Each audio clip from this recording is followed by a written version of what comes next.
Chapter 24. The great cities of the ancients in Japheth, that is, China, were destroyed by Jos and his evil spirits, who inspired mortals to war. And for the most part, it was a land of ruins, but thousands of cities, standing beside the broken walls, were spread over the entire breadth of the land. Jehovah spake to Chine, saying, Now is a good time for my chosen.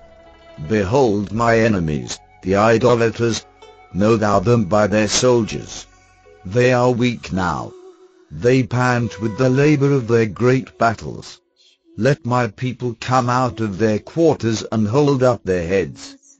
Said thou unto them, O Chine, there is no Jos, no Ho-Jos, no Ti-in, no Po-Ti-in, to make you afraid.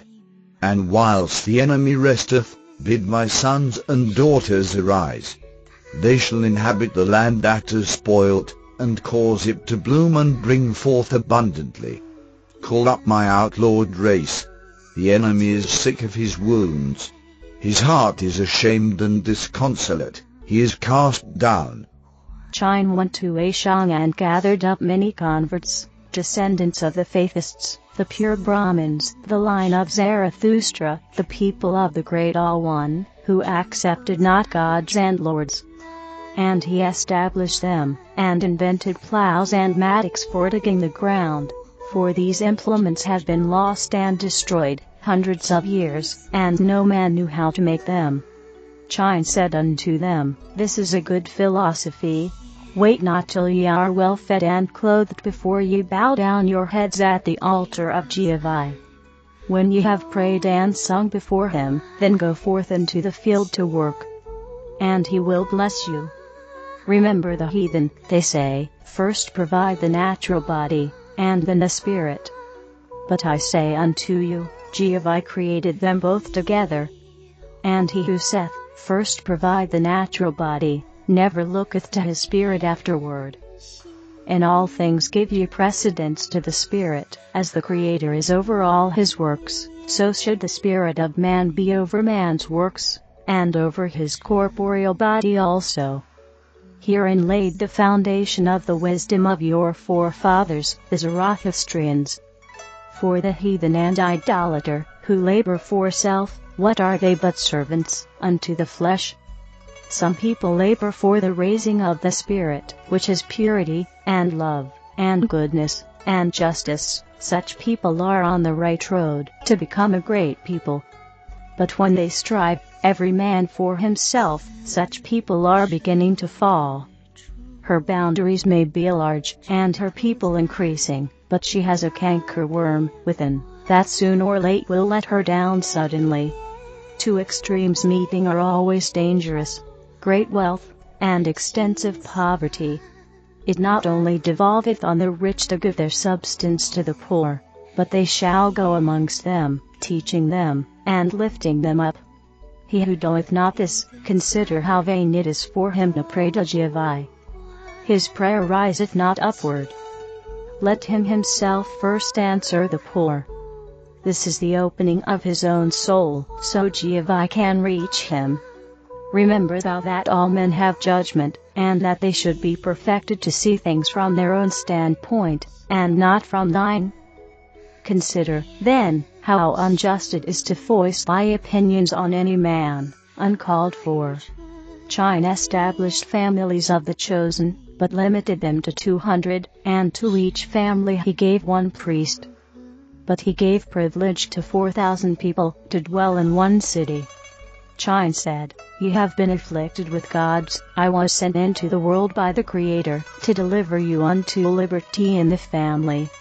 I am only a man. I have no authority in myself. Jehovah, the Creator, dwelleth freely in me. Ye can attain the same. Because he is within me, this shall be called Chine land. There is a time for this.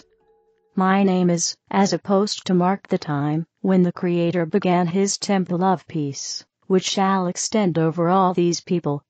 Jehovah saith, Why will man be vain of himself?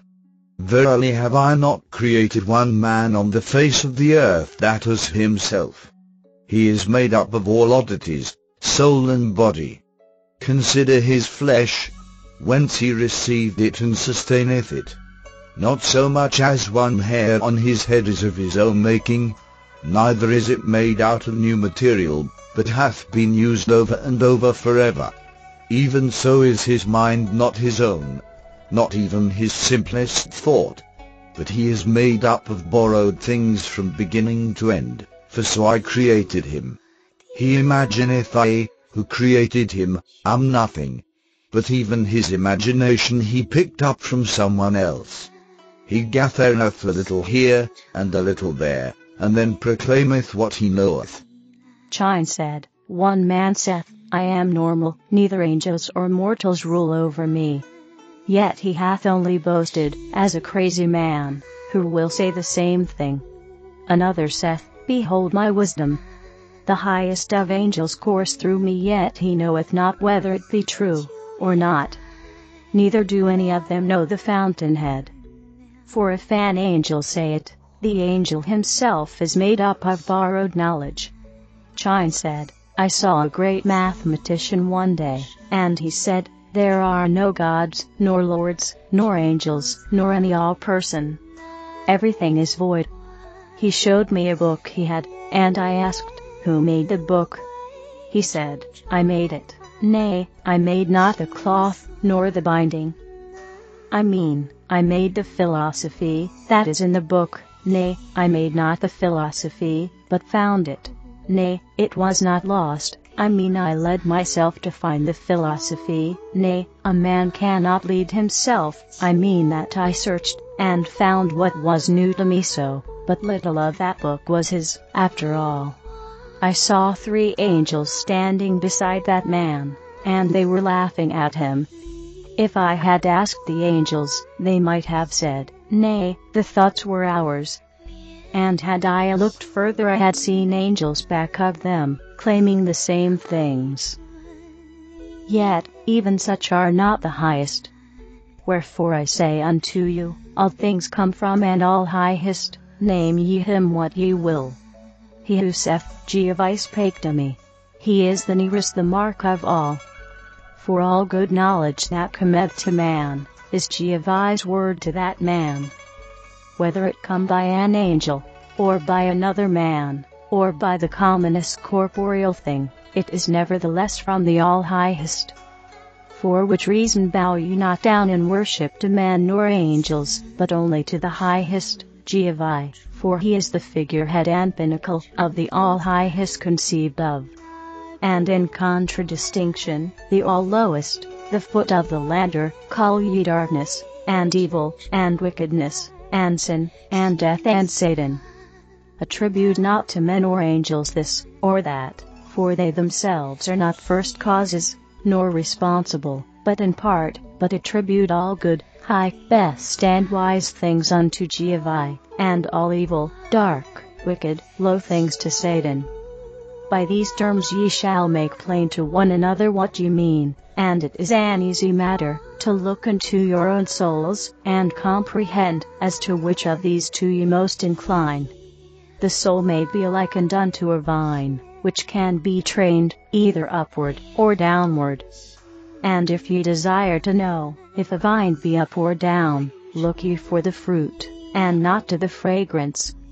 Some men pray much, but, as to good works they are like a vine without fruit, but with plenty of fragrance.